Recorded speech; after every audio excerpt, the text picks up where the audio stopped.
பிரதமர் மோடி சொல்றார், கனவிலும் நினைத்து பார்க்க முடியாத ஒரு எதிர்வினையை நாங்க ஆற்றுவோம் அப்படிங்கிறாரு. ஒரு அமைதி நிலவுது, ஒரு பெரிய போருக்கு தயாராகிறாங்களோ சார்? இதெல்லாம் நீ என்ன இதை சிரிக்க தோணுதுங்க. கிண்டர் கார்டன்ல படிக்கிற என் பேத்தி கூட இதை ஒத்துக்காது, சிரிக்குதுங்க. இவ்வளவு பெரிய நாட்டுடைய தலைவர்கிட்ட இதே எதிர்பார்க்கணும்.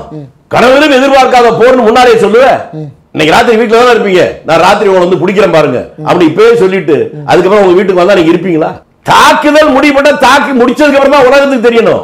உலகத்துல அணுகுண்டு சோதனையே பண்ணக்கூடாதுன்னு சொல்ற போது அதை தயாரித்தது கூட பக்கத்து நாடுகள் இருக்கணுக்கே தெரியல.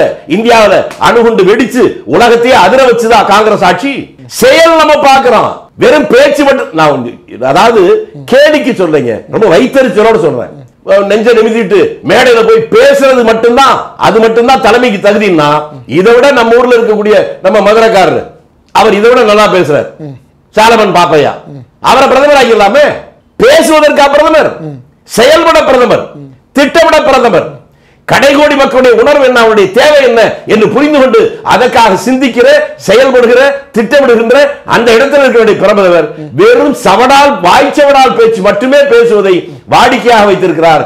செயல்பாட்டுக்கு வரவே இல்லை.